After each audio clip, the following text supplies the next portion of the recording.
Well, if you guys are listening to this podcast or better yet, watching it on YouTube or Spotify to get the video, you're in for a real treat because today I'm calling it the triple R threat of a day of a podcast. It is real, raw Rebecca. It's just the real, gross me who hasn't bathed in 2 days because you know what? I'm about to get down and bake a ton of cookies for Christmas. And then also, I really feel like being authentic and raw with y'all today. I really feel like that's what I'm supposed to do. And you know, Rebecca's just kind of the threat. You're going to get what you're going to get, people. So yeah, welcome to today. I have a story on my heart for you that I really was going to share in the new year, but I just really felt impressed upon my heart. Somebody needs to hear this today. Welcome to Liberty Wellness with me, your host, Rebecca Stuart, where I run a virtual online practice. I'm a board certified nutritional therapy practitioner where I work with clients one-on-one, helping them get free from their complex chronic illnesses. And then I also run a health course for high school students who are homeschooled. And in those areas of my life, it's science driven, it's facts based, but I know that our health is just finally intertwined between body, soul, and spirit. And this podcast is my outlet to talk about spirit and how that influences health. And today I really felt like as we're approaching Christmas, if you're cooking, if you're baking, if you're wrapping presents, just my goodness, I'm in there with it. I'm with you in the rush before Christmas. If you're past Christmas and you're enjoying that beautiful coma of you don't know what time or where it is between Christmas and New Year's. Oh, I can't wait to get there. I'm ready to get there to join you. So just enjoy this moment. But as I was prepping my sourdough loaves for Christmas this morning, I was reminded of Christmases past. Now, I don't know about you, but this time of year, it's the end of the year, right? So your brain automatically starts going to thinking about what happened this past year. I mean, this is when all those memes start rolling out, like of Chris Farley rolling down the hill and like wiping out, that's been your year. Or, like the Barbie doll with the fried hair, like blasted out, like that's been your year. Like, what has your year been? And I've been really challenged to not think about the negatives and the chaos or confusion, but really just remember the moments of goodness and accomplishment. And it feels like those can just, I don't know, waste away in the background of all the madness that's constantly in your face. And anyway, and then also we're in that time of year where you start thinking about the next year and what that's going to look like. And there, I don't know about you, but reach that point in my life where sometimes I just hold my breath. Like, okay, we made it through this year. What do we have in store for next year? I don't know about you, but I have a tendency. I need to go back and listen to Bree's podcast about breath work, I think, just to help me get through these next couple of weeks and just really remember that God got me through this year and he will be faithful to get me through the next one, Lord willing. So, but the story today that I was reminded of, I really feel like somebody needs to hear is it actually was a conversation between me and my 17-year-old son. He's a senior in high school, and my mama heart is really struggling with my baby getting ready to leave me, and we're ending our last first semester of school. He's all the things. Guys, oh my goodness, I'm so emotional. You have to freaking pray for me. Like I said, this is real and raw today. We were chatting and my husband and I had our Christmas budget conversation as a very responsible adult has with their spouse when it comes to the Christmas season. So in November, this would have been, I guess in November, my husband and I were having our budget conversation and we realized, we sunk all of our savings. Well, we lost a bunch of our savings because we had a car engine blow up and then we had to buy a new car. Well, that took a big chunk of it. And then starting the practice, my beautiful husband has sunk a lot of money into it. It's not making money. I haven't made money or paid myself in like 2 years. And it's reminded me that I really love what I do and I don't need to get paid for it. I really love it. But he's been sinking a lot of money. So I'm really grateful for that. But because of that, we don't have a lot of money for Christmas, which came up with the conversation with my son. Hey, buddy, what do you want for Christmas this year? And of course, he's naming off all these high ticket items as any 17-year-old teenage boy is like, give me the PlayStation, $500 box of Legos. And I kind of was like, dude, this is a reality check conversation. We got no money for Christmas, like really at all this year. And so expect maybe one or two small presents under the tree. Like, I'm just going to set up your expectations and they're not going to be high ticket items. And he just laughs at me. And I'm like, dude, like, what? And he's like, Mama, you've been saying that for as long as I can remember. And every year, God provides at the last minute. And we end up with a lot of presents under the tree, completely unexpected. And he was just like, I don't believe you anymore when you say there's not going to be much of a Christmas or there isn't going to be a Christmas. Because there have been many years where we've said, we literally had no money. I mean, we were living out of dumpsters to feed our family. Like, we had no money for presents, nothing. And every God provides. And it just hit me so hard that like my family has walked through so many wilderness seasons. I don't know if you guys can relate at all. We're like paycheck to paycheck isn't making it. We literally are pinching every pennies. I'm going around unplugging things. I mean, pinching pennies in so many years. And there were years when we were in ministry. I will never forget. It was actually Christmas of 2000. We were eating out of dumpsters and God miraculously provided. So, okay. So my son now growing up his whole life, not knowing, not expecting anything, has watched God provide for him. So now he has this belief set or mindset that there's no such thing as really no Christmas or God not providing. Like, to him, that's just like the weirdest concept because God has always provided for him.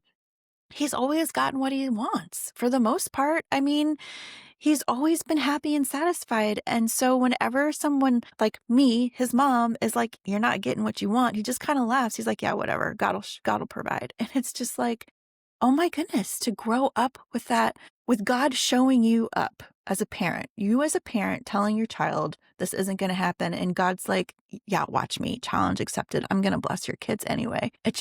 It's blown me away at the mindset that has built in my children. And I still have I have a hard time believing it. I still have a hard time believing that God will provide. I mean, I don't know. If you are struggling financially, if you are struggling to put Christmas presents under the tree, if you are struggling to make ends meet, I want a couple of these stories. I want to share a couple stories with you to build your faith and maybe even or introduce you to my God who does provide.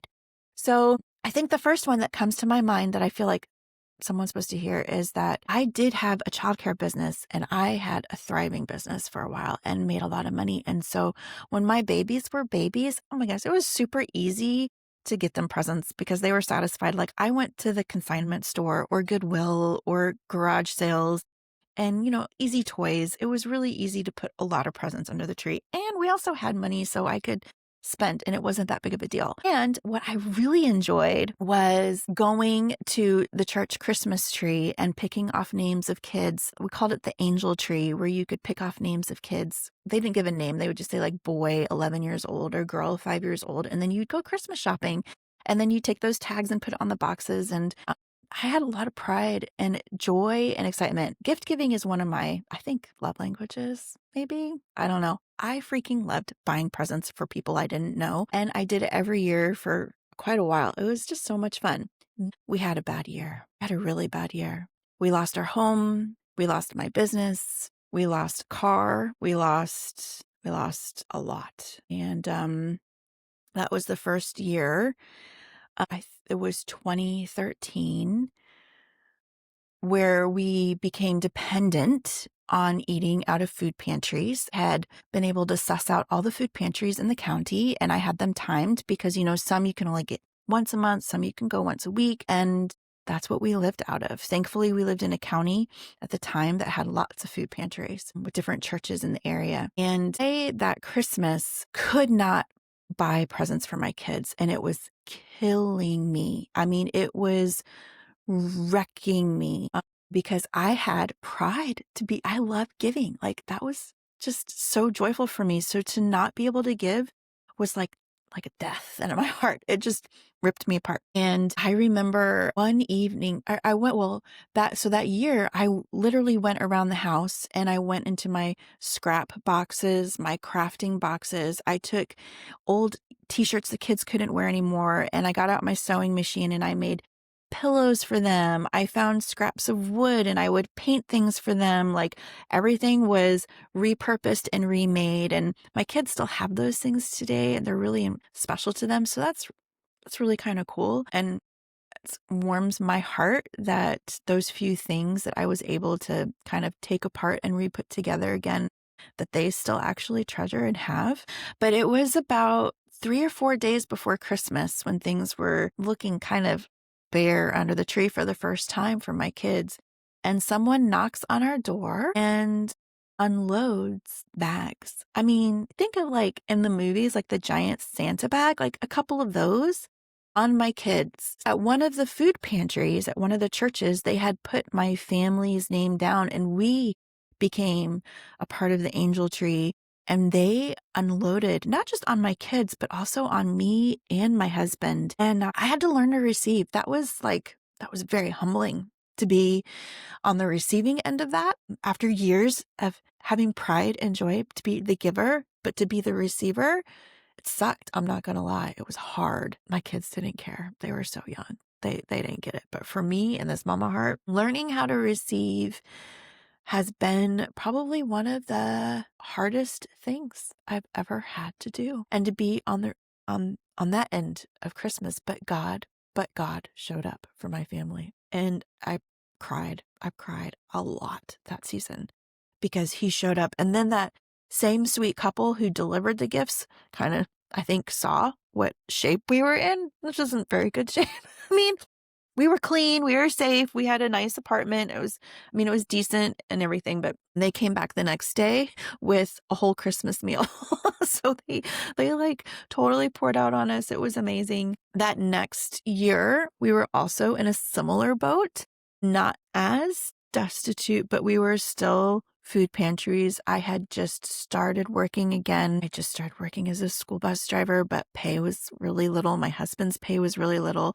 We were still really struggling to make ends meet. And Emma, my sweet little girl, she was the only thing she wanted for Christmas was an American Girl doll. Yeah, those things are not cheap. And I kept telling her, there's no way that's happening. There's absolutely no way. And Emma was like, yeah, but I'm going to ask Jesus for it. And I'm like, well, that's the only way you're going to get it. In my mind, I'm thinking that ain't happening. And one night, her Girl Scout troop leader invited me and the kids over. So we went over to hang out and we exchanged Christmas cookies and just kind of did some Christmas crafts together. We got along really well with her Girl Scout troop leader that year. She actually said, hey, we have a couple things for the kids for Christmas, just some small things. Do you mind if I'm like, oh, it's fine. That's really, really nice of you to get them a few Christmas presents. And so her daughter, who was a senior in high school, who helped out with the troop, ran upstairs, came down with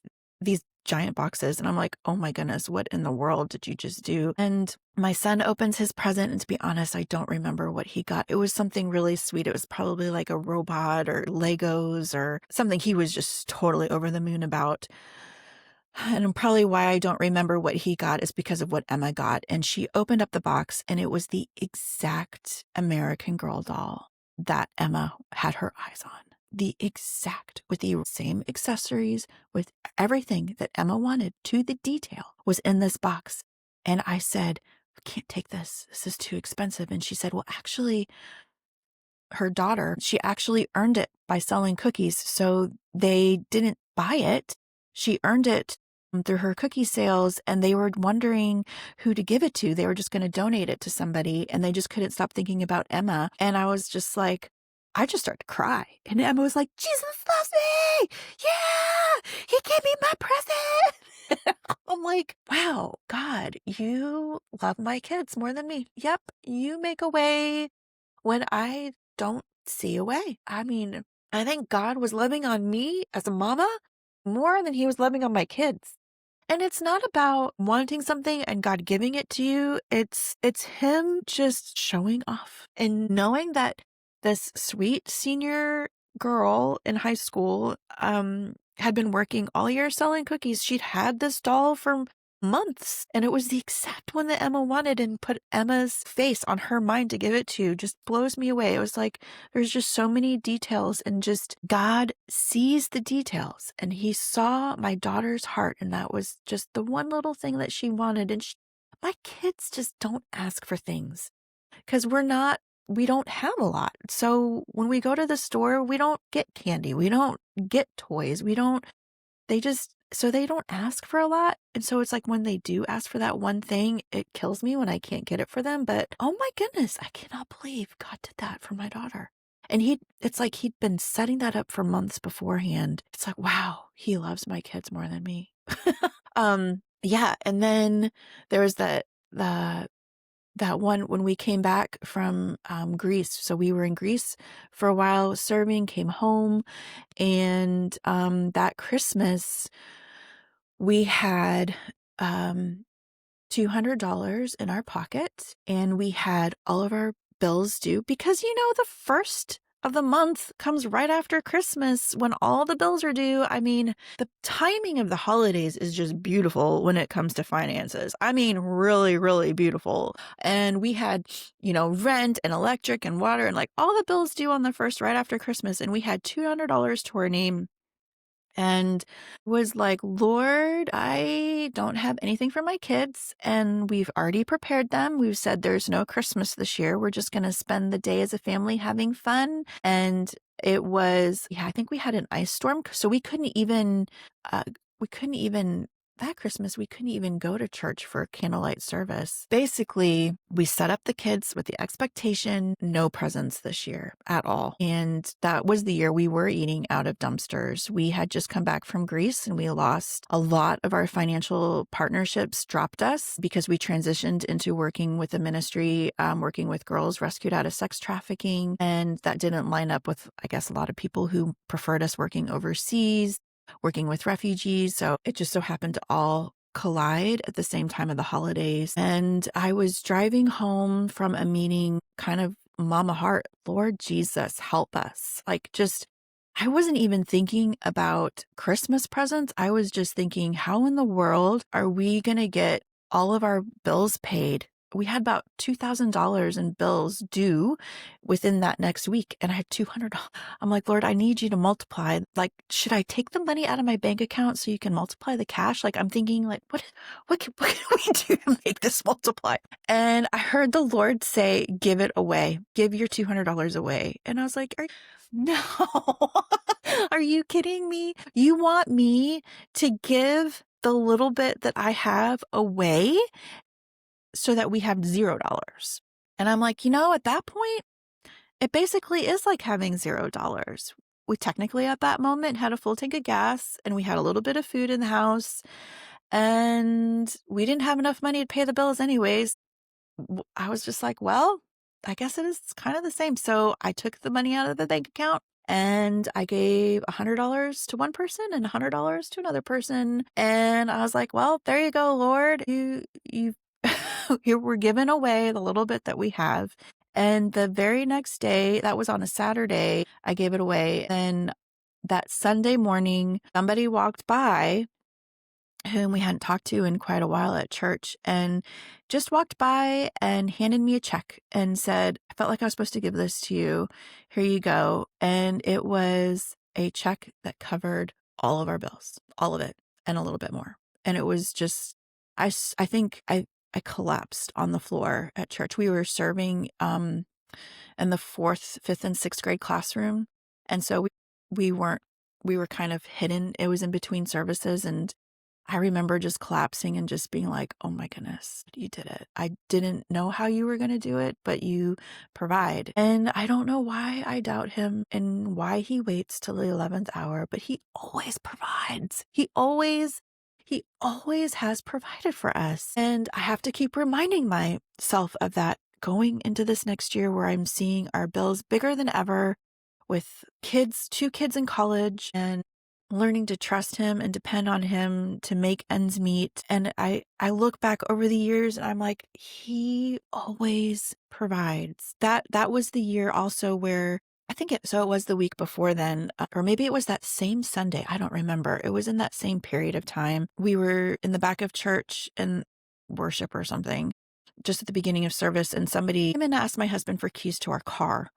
And it was kind of like, okay. And she's like, I just want to slip something in the back seat really quick. Well, they loaded up our trunk with presents for my kids, and it was everything that my kids wanted. And we didn't tell anybody what they wanted. My son wanted this rifle-like automatic Nerf gun thing. I mean, it was a very specific toy, and they put it in the back seat. I didn't tell anybody he wanted that. He didn't tell anybody else he wanted that. And they wanted some other things. I can't remember, some arts and craftsy type things. I mean, and it was all in there. And it's only the Lord knew. And it was wild to me how God provided without us without us telling anybody that we even had a need. That year, we weren't telling anybody we had needs. Like, the guy who handed me the check had no idea what our financial situation was. Nobody in our church really knew what our financial situation was at all. I think our pastor didn't even know what nobody knew except for just Paul and I. But God showed up, and it just happens again and again and again. And I don't know about you, but when I think about crossing into the next year and I see the mountain that I have to climb, see the bills that have to get paid, when I see the needs that have to be addressed, I have to look back and remind myself of all the simple ways and little ways and unexpected ways that God has shown up for me and shown up for my family. Like, for example, God has given us 5 cars. 5 cars. He's given them to us. 3 of them, people didn't even know our situation at the time. And we were down to 1 car and we really needed another car. And people didn't know that we were kind of in a challenging season of figuring out how we were going to get where we needed to get for work and scheduling and all the things. And we were really asking the Lord to provide another car. And then we would get a phone call. Hey, so my parents just gave us a car and we were kind of thinking about what to do with ours. And we know it's like not the nicest, but it gets from point A to point B. And we were just wanting maybe to give it away. And your faces just kept coming to mind. So do you guys need a car? And we're like, oh my gosh, you guys, that's happened to us 5 times. And what's wild is we're in that situation again, not as perilous or challenging. Like, we can live. There's 3 of us on 1 car. The engine that blew up, we're trying to decide if we want to put money into putting a new engine in the car or just scrapping it and figuring out a new vehicle for my son. Like, I have to remind myself, God will help us figure it out. He always has, and he always will. He's faithful. He sees the details. He sees the details in your life. I don't know where you are right now and what you need right now. Do you need a miracle, a financial miracle? Do your kids need to see God show up? Do you need a healing miracle, a breakthrough of some kind? Would love to challenge you as you're thinking about the needs and the challenges and the mountains and this next year that you have to climb, looking back over your life and asking God to show you how he's shown up for you. And I know that if you're living and you're listening today, if you're a human being alive and breathing, wrapping Christmas presents or making cookies or in the coma, the beautiful coma between Christmas and New Year's of nothing and not knowing which day or time it is and eating all the beautiful cheese and chocolate in the world, and just ask God to show you how he's shown up, because he's always showing up.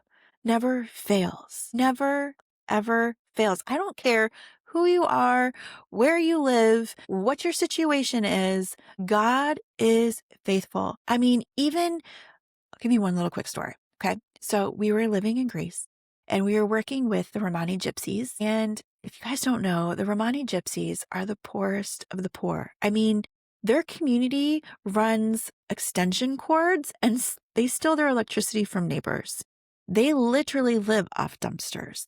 They're known as thieves. They have a really bad reputation. But this particular little community was accepting of Jesus and wanting to know more about Jesus and allowed us to come in and pray for them and love on them and teach them how to hear God's voice and be led by Holy Spirit. And it was a blast. It's probably one of my most favorite memories of working in ministry of all time is with these people who are severely destitute. And one thing about this community is they marry at the age of like 13 and 14. They marry really, really young, start having babies really, really young. And there's this one sweet little couple. I think they were only like 14 years old, 15 years old, super sweet.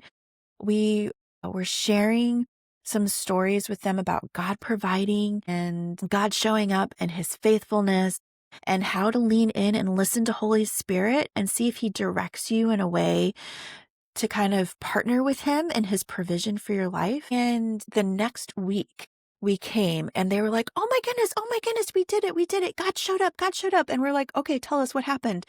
And so they were like, we really needed this one thing. And I don't even remember what the thing was.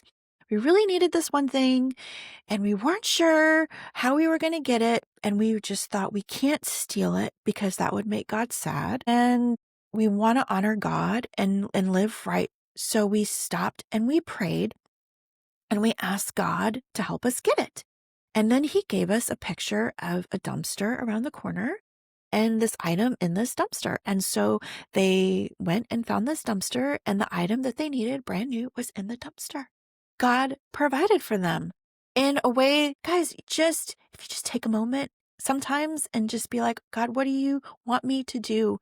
Sometimes it's give it all away and watch him throw it back in your face multiplied 100 times. Or maybe it's God will show you a picture of where it is and for you to go find it like a treasure hunt. But one thing I know for sure, I don't care who you are, where you are, what your circumstances are. And you guys, I'm preaching to myself, okay? It's just like I'm speaking to myself right now. He is faithful. He is so faithful. This is the real raw Rebecca, guys. I hope you're enjoying my rambling. So maybe I should call this a triple R threat day. Raw, real Rebecca rambling. Yeah. Anyway, I hope and pray that you have an amazing Christmas, an amazing holiday. I appreciate you taking the time to listen. As you look forward to the next season, may you be reminded of his faithfulness over the last seasons of your life. Thanks, guys. Thanks for hanging in there with this real raw. Oh my goodness. I better go. Bye.